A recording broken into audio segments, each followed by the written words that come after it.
Bueno, antes que nada, bienvenido. Muchísimas gracias por el espacio.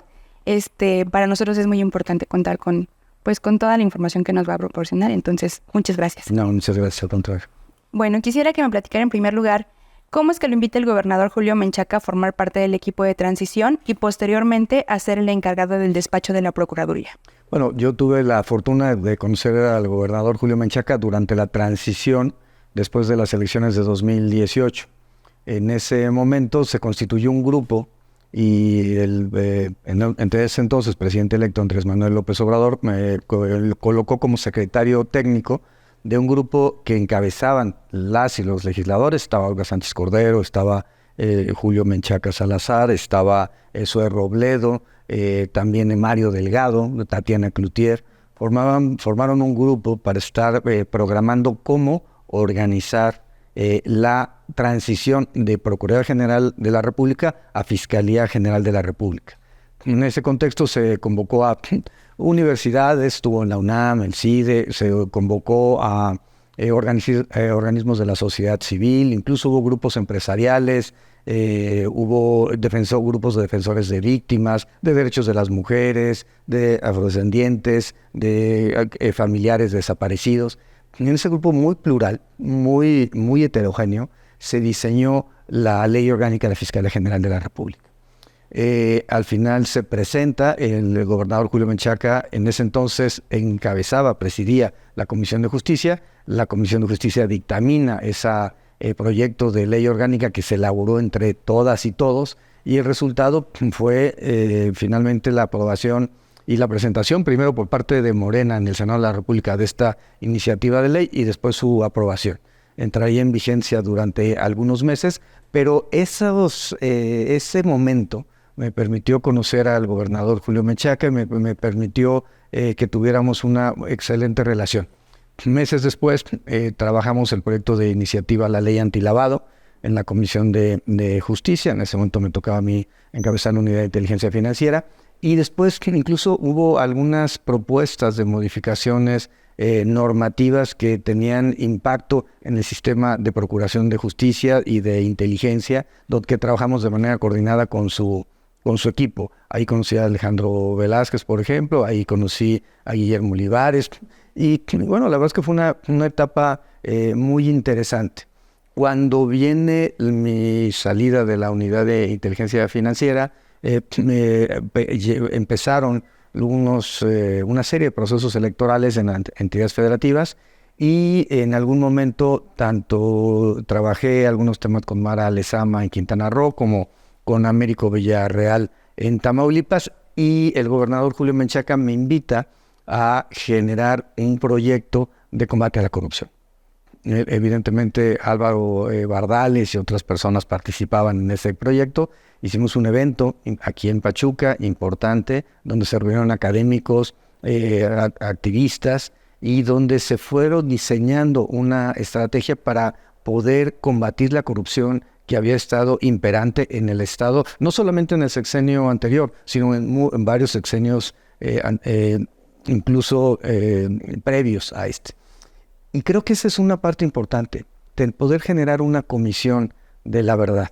Hay casos que se encuentran vigentes y que estamos integrando las carpetas que se han judicializado, pero también hay casos que ya se encuentran prescritos, pero creo que es importante que la sociedad hidalguense sepa qué pasó, y sí hay que establecer que una serie de los recursos humanos consecuentes a la Procuraduría puedan investigar y puedan darle a conocer a la sociedad hidalguense qué ha pasado en otros contextos. Hoy, afortunadamente, hemos podido cumplimentar órdenes de aprehensión de servidores públicos involucrados con actos de corrupción en el sexenio de Olvera, tanto como en el sexenio de Fayad.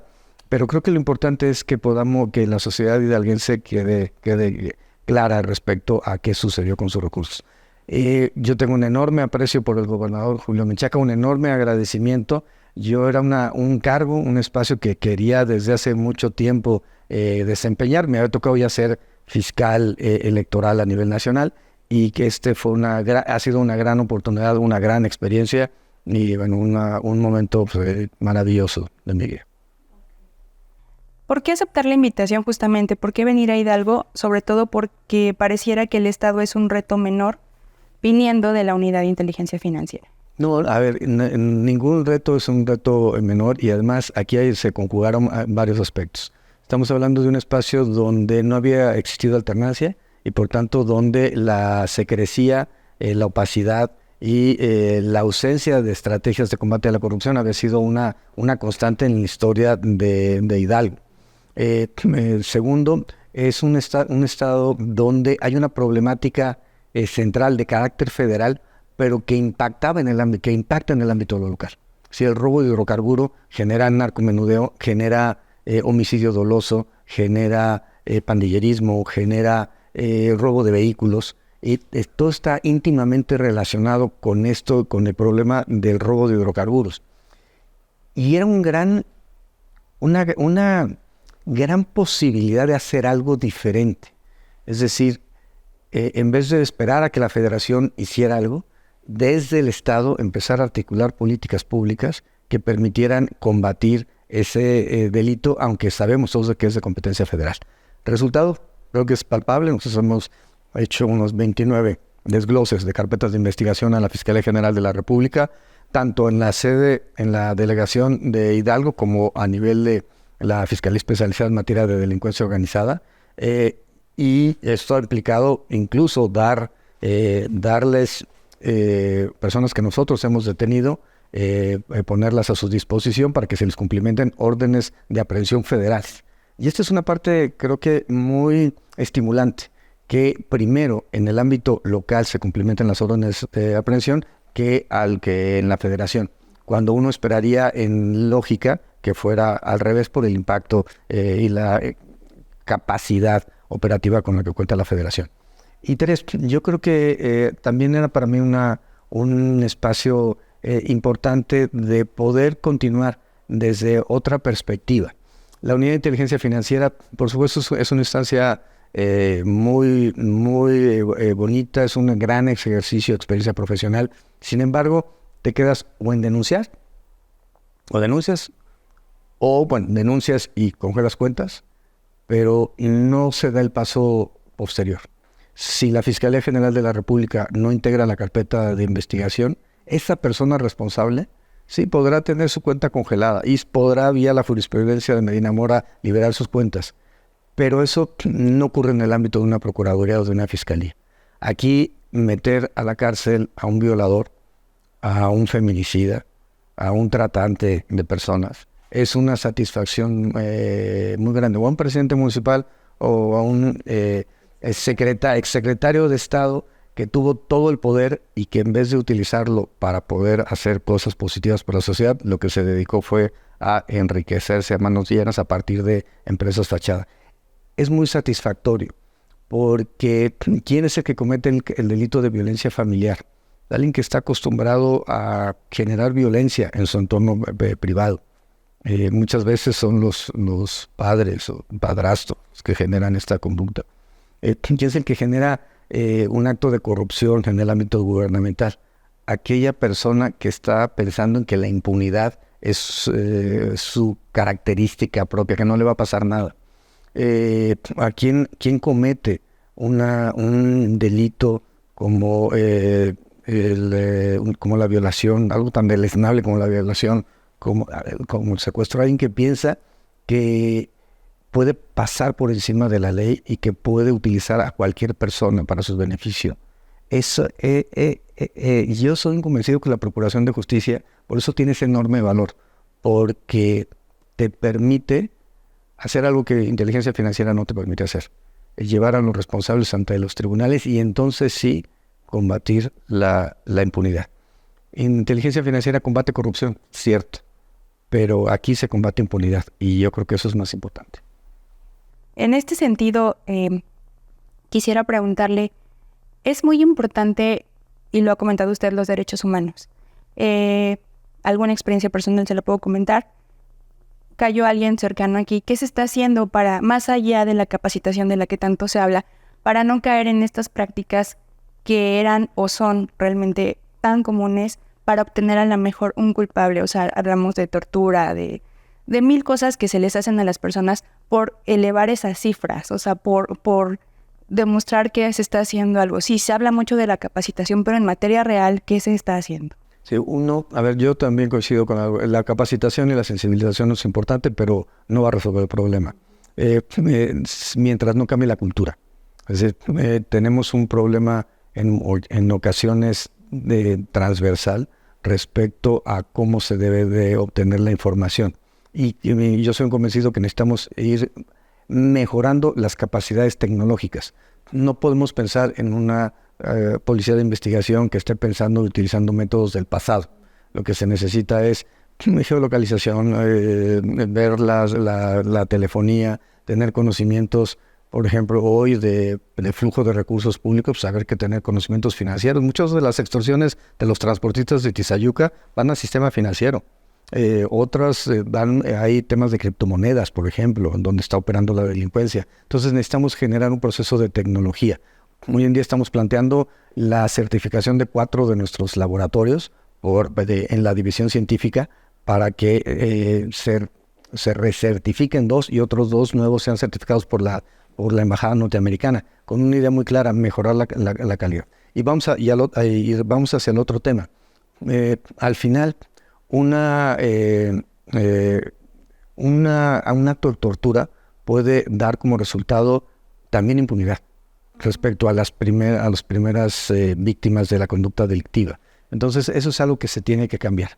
¿Cuál es la vía? La vía no es otra para mí que cuando la tortura es desarrollada por elementos policiales, por ejemplo, pues evidentemente que la Fiscalía Anticorrupción haga su trabajo. Pero cuando estamos hablando que es dentro de la propia Procuraduría General de Justicia, para eso existe una visitaduría. Y lo que se está haciendo, insisto, más allá de la capacitación y más allá de la sensibilización, Que suena solo a discurso. que no lo minimizo, el asunto es fortalecer a la visitaduría y que la visitaduría empiece a generar casos en contra de las propias personas. Por eso, en las agencias norteamericanas, la división de asuntos internos es tan importante. Es nuestra visitaduría, es Contraloría si nos vamos al ámbito administrativo, porque tiene que ser un contrapeso del ejercicio del poder. En este sentido, ¿hay cuántas denuncias? Bueno, la verdad es que se recibió la visitaduría con unas 50 carpetas de investigación. La verdad no había como casos realmente relevantes que hubieran sido reportados. El primer contacto que yo tuve con el anterior visitador llegó con una hojita sin mayores datos respecto a algo que estuvieran haciendo. Y una de las primeras acciones que se hizo fue generar una posibilidad de un cambio. Tenemos hoy al visitador que es una persona que está desarrollando su función. Tenemos más de 150 carpetas de investigación relacionadas con posibles conductas delictivas al interior. Y hablamos inclusive de cuestiones de peritos, de cuestiones de agentes de investigación y por supuesto de ministerios públicos de todos los niveles, para poder generar esta posibilidad de llevarle realmente justicia a una persona que haya sido afectada durante un proceso penal. ¿Hay judicializaciones ya de procesos? Sí, ya tenemos judicializaciones de procesos. ¿Cuál es el avance que se tiene justamente en este esquema de transformación de Procuraduría a Fiscalía General de Justicia? Si nos explica un poco cuál es la diferencia, o sea, porque sí se ha dicho, pero realmente ¿en qué consiste prácticamente? Sí, a ver, primero es una forma, la Fiscalía está pensado en cambiar la modalidad del sistema. No pensar en un ministerio público que inicia una carpeta de investigación y que lo mismo hace investigación que termina yendo a audiencias, sino tener como diferenciados células, módulos que permitan las mesas en donde exista la función del Ministerio Público Investigador y la función del fiscal litigante. Lo que queremos es tener más fiscales litigantes donde la argumentación jurídica sea su fuerte, el poder plantear la propuesta de valoración probatoria que ya el juez tendrá que determinar. Finalmente no hay un sistema, en el sistema acusatorio el juez es el que determina el valor de las pruebas, pero cambia la mecánica interna. el Ministerio Público debe ser la cabeza de toda la coordinación, de toda la investigación, y después tiene que haber un tipo de Ministerio Público diferente, el fiscal, que pueda comparecer ante los tribunales y convencer ante los tribunales. El segundo tema es un tema es la autonomía. Las procuradurías dependen de los ejecutivos locales, dependía la PGR del Ejecutivo Federal, hoy y las fiscalías son autónomas, como es autónomo el Instituto Electoral o la Comisión de Derechos Humanos o el Instituto de las Comisiones de Transparencia. Yo soy un convencido de que la autonomía tiene que ser una autonomía en el ejercicio de la función.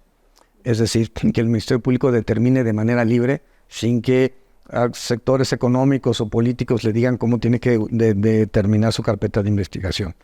Claro, con mecanismos internos, para que haya control, para evitar la corrupción. Pero el tema de la autonomía tiene que ser una autonomía en el ejercicio de la función ministerial.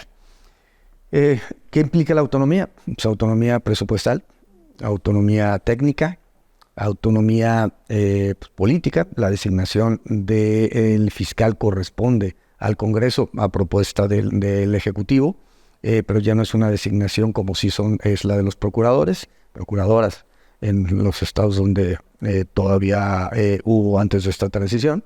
Y bueno, finalmente el tema de la autonomía jurídica. Es decir, la posibilidad de dictarse reglamentos, de poder tener un marco normativo, que hay que reconocerlo. En Hidalgo, la Procuraduría tiene una enorme capacidad de autonomía jurídica, presenta iniciativas, publica y aprueba acuerdos, pero creo que el objetivo tiene que ser ese. Queda Baja California Sur, queda Hidalgo, pero en Hidalgo la propuesta del gobernador Julio Menchaca y mi convencimiento personal es que no debemos de cometer el mismo error que se cometió en toda la República. No podemos cambiar el nombre. Solo el nombre. Sin que cambie nada. Aquí hay que cambiar servicio civil de carrera, hay que cambiar modelos operativos, hay que cambiar perspectivas, inclusive del ejercicio de un derecho fundamental como es la paridad. ¿Cómo vamos? ¿Qué tanto avance se tiene hasta ahora? A ver, por proceso. Primero, en el modelo administrativo, se está generando cambios ya en los espacios físicos. Ya la Fiscalía Anticorrupción tiene un nuevo espacio con unas dimensiones de mayor dignidad, si me permiten utilizar la expresión. Ya tuvimos el primer desglose presupuestal de 238 millones de pesos para el ejercicio 2023 y tenemos además otros más de 200 millones contemplados para el 2024, ya aprobados previamente desde el presupuesto de egresos del año 2023, desde la discusión presupuestal del 2022. Por otro lado, en la parte del cambio del modelo de gestión, lo que hemos incorporado es ya una unidad de imputado desconocido en la unidad de recuperación de vehículos para poder, de todos aquellos casos, de todas aquellas carpetas donde difícilmente sabremos quién cometió el delito, poder encontrar a partir del análisis de esa información características comunes. Es decir, darle seguimiento a los casos, a las conductas delictivas a través de conocer el modus operandi. Estamos trabajando en una unidad de tramitación masiva. Hemos aprobado un programa de abatimiento del rezago. Se ha aprobado un programa de conversión hacia la justicia restaurativa. Cuando llegamos se iniciaban al mes más de 4,000 carpetas de investigación y menos de 100 expedientes de mediación. Necesitamos que esta carga se vaya equilibrando y que más casos se resuelvan rápido a través de acuerdos reparatorios en el Centro de Justicia Restaurativa. También puede ser en el Ministerio Público, por supuesto, pero que se resuelvan bien y rápido. Y por supuesto que también tenemos una dimensión de naturaleza, digamos, cultural, la generación del servicio civil de carrera. Tenemos otro elemento fundamental que tiene que ver con el sistema informático, que el Centenario sirva como una base. Lo tenemos desde 2021, pero es hasta este momento en donde se está obligando a los ministerios públicos a capturar información para tener estadística. Y por supuesto, cambiar la imagen institucional, una institución más cercana a la ciudadanía, de mayor uso de tecnologías para el análisis de los casos. Y creo que el objetivo central es que sea una instancia cercana a la gente. Estamos ya consolidando las agencias itinerantes que irán a las presidencias municipales donde no hay agencia del Ministerio Público, con una visitaduría fuerte, con sistemas de aplicación. La electoral ya se utilizó desde 2022, estamos construyendo una para narcomenudeo, y el objetivo es eso, tener una procuraduría que sea más cercana a la población. Y confiable. Y confiable. Y la confiabilidad se gana también en gran medida en que aquellos grandes temas en donde se percibe impunidad, no lo sé. A la gente de a pie, justamente, ¿en qué nos beneficia? ¿Cómo nos conviene que la Procu se convierta en una fiscalía? Bueno, siempre y cuando se pueda establecer mecanismos, que es posible, por supuesto, en donde la ciudadanía pueda tener denuncia en línea, donde pueda tener atención para efecto de poder iniciar una carpeta sin necesidad de venir a las instalaciones y perder 4 o 5 horas de su vida, y que un Ministerio Público de manera remota esté pudiendo tomar la información para poder iniciar la carpeta. En la medida en que, por ejemplo, los centros de verificación que ya hay en Tula, ya hay en Pachuca, podemos llevarlos a otros espacios para que una persona que vaya a comprar un vehículo pueda revisar si no tiene un reporte de robo, si no se encuentra su número de serie alterado, y evitar un problema de naturaleza económica o perder dinero por una mala adquisición. La app del narcotráfico, que se pueda tener una georreferenciación, porque las y los ciudadanos de a pie en las colonias son los que saben dónde se distribuye la droga, son los que tienen que vivir o dónde se tratan personas en centros nocturnos, y son los que tienen que vivir la desgracia de tenerlo cerca de su propia comunidad. Y por ello el hecho de que se pueda avisar con un filtro mucho más claro, georreferenciado, dónde se encuentra una casa de estas condiciones, es fundamental para poder hacer cateos y poder llegar a los objetivos finales, que es, insisto, acercar la justicia a la ciudadanía. ¿Y esto va a ser totalmente posible cuando se logre el cambio? Es un proceso gradual, pero es uno de los objetivos centrales de cualquier fiscalía, hacer una transformación de un sistema de papel a un sistema informatizado.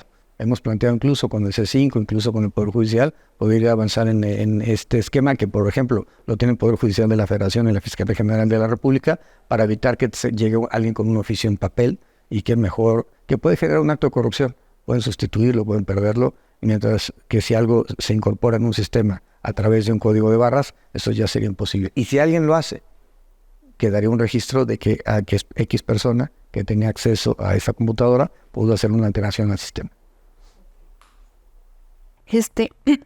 Casos tan fuertes de corrupción como la estafa siniestra y las obras fantasmas y falsas consultorías de la Comisión Estatal de Pueblos Indígenas, todas de la administración anterior, y siguiendo la frase del presidente López Obrador que decía: todos los presidentes saben lo que sucede. ¿Cómo aplicarlo a Hidalgo? ¿Los implicados actuaron solos? A ver, yo creo que el sistema, yo creo que eso también es un tema de naturaleza conceptual. Hay que atender que ante las cientos o miles de carpetas de investigación con las que se cuentan, se necesitan priorizar casos que sean absolutamente relevantes. ¿Con qué contaban los implicados? Con que no iba a pasar absolutamente nada. Que el modelo iba a ser que se presentara una denuncia, una carpeta de investigación, y por más que la gente supiera que había sido el presidente municipal o el exgobernador o el exdiputado o el exsecretario de Estado, sabían que quien había firmado la póliza era un jefe de departamento, una jefa de departamento, que seguramente la habían firmado por una instrucción superior jerárquico, pero es una instrucción que no está por escrito. Entonces, ¿qué sucedía en el sistema tradicional? ¿Qué sucedía muchas veces en México? ¿Qué sucedía en Hidalgo? Se sancionaba a ese jefe de departamento que había firmado la nómina y no se sancionaba a los autores intelectuales. Por eso me he planteado que es un tema de metodología. Tiene que ser una academia de canto. La fiscalía tiene que ser una academia de canto. Tenemos que ir sobre los de abajo, sobre el que firmó la nómina, sobre el tesorero del ayuntamiento, sobre la directora del DIF, y que estas personas entreguen la información, teléfonos celulares, mensajes, oficios, etcétera, para poder implicar a los que tomaron las decisiones originarias. Y si resulta que el presidente municipal utilizó el token y desvió los recursos a una empresa fachada. Es procesado. Pero ese presidente municipal nos dice que un secretario de Estado fue el que le propuso el esquema y le dio los mecanismos y el procedimiento para hacerlo. Pues hay que ir sobre ese secretario de Estado. Y si ese secretario de Estado nos declara que alguien arriba, en cualquier instancia, y generó este tipo de conductas, hay que ir sobre el último beneficiario de estos actos de corrupción. Sobre las cabezas. Sobre los autores intelectuales. Pueden ser materiales también, los intelectuales, pero muchas veces solamente maquinan e instruyen. Su ausencia puede significar la caída de las carpetas de investigación, como ocurrió en la Unidad de Inteligencia Financiera, y qué se está realizando pues para que no ocurra esto. ¿Veremos alcaldes en libertad una vez que usted se vaya? No hay es un tema importante. Hemos iniciado un proceso de transición en donde la administración empezó con un grupo de personas que se encontraban en la administración anterior.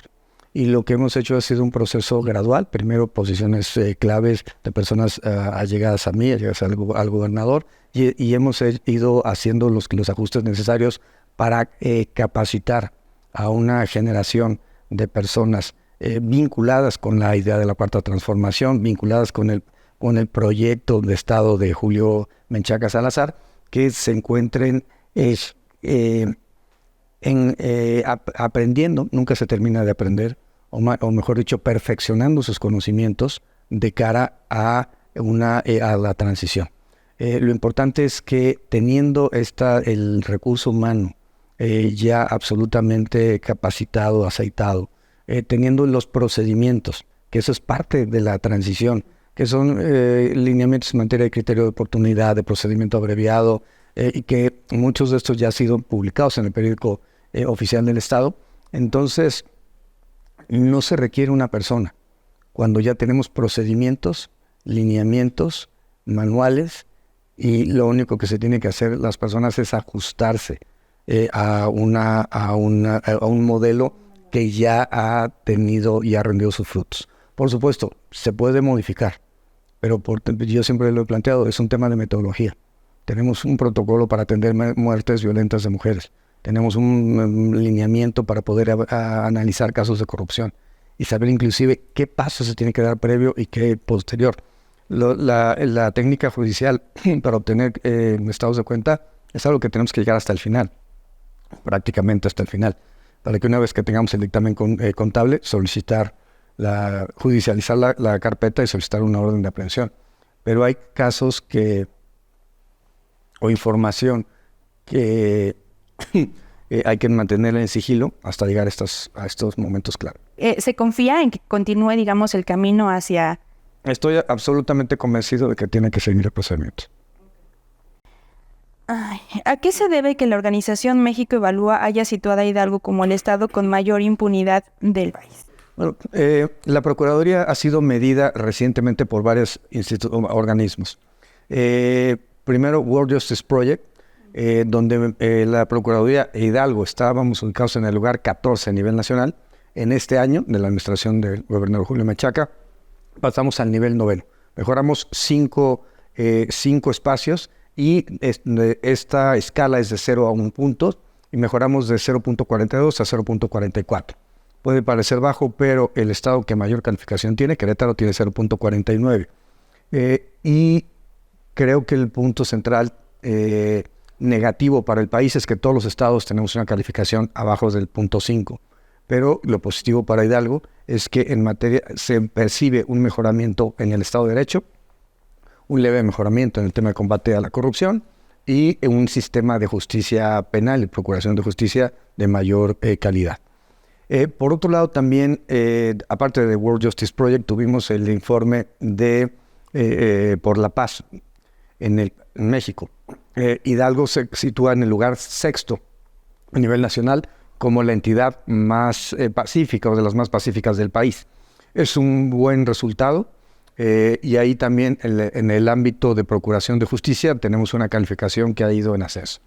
En el caso particular de México Evalúa, tiene 2 parámetros de medición. Por un lado, cómo funciona el sistema. Tiene un ranking de 1,200 puntos.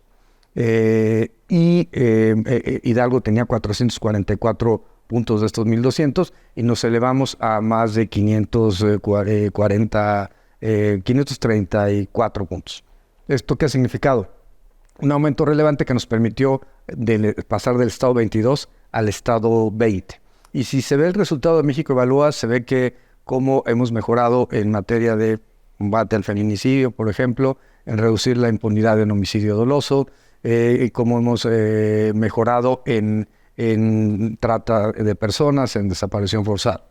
Sin embargo, y debo reconocer que en el otro aspecto, que es la medición global del índice de impunidad, cometimos un error desde el mes, como lo digo como institución, desde el mes de marzo del año 2022, cuando se remitió el número total de carpetas de investigación al INEGI con un resultado diferente al real. Es decir, se reportaron 178,000 carpetas de investigación cuando ese número no existía.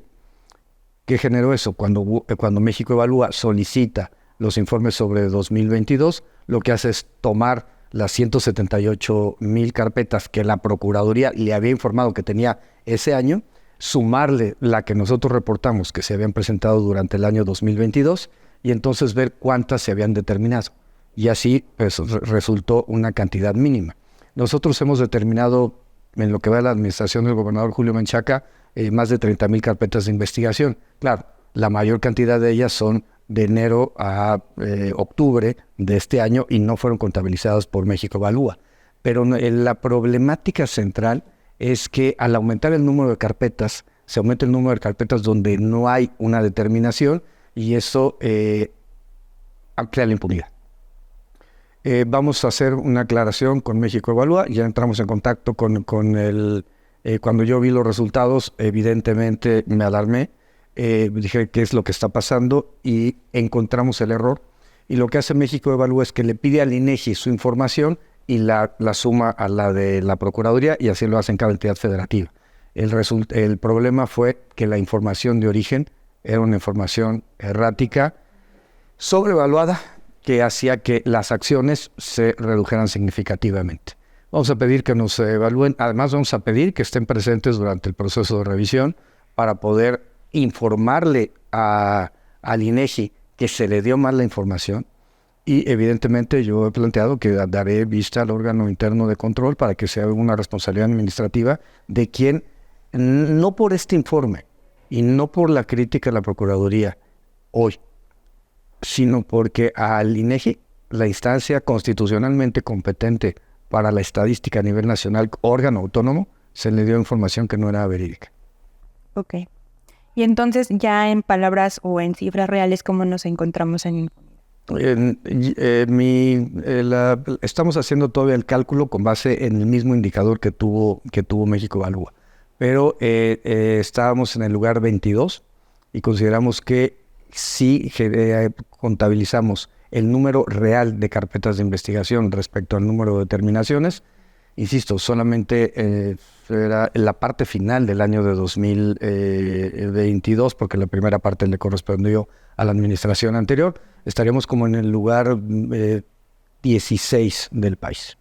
Ok, ¿algo más que desea agregar, señor? Que es importante que la ciudadanía conozca a las instituciones desde dentro. Es importante que en una instancia como esta, en donde las y los ciudadanos vienen a presentar su esperanza respecto a poder resarcir un daño que han sufrido, tengan una experiencia que sea satisfactoria. Y esto solamente se va a lograr a partir de varios elementos. Primer elemento, determinar pronto y bien las carpetas. Segundo, tener empatía. Tercero, tener un compromiso respecto a la construcción del Estado de Derecho. Y cuarto, evidentemente las personas que vienen aquí vienen con una desgracia personal.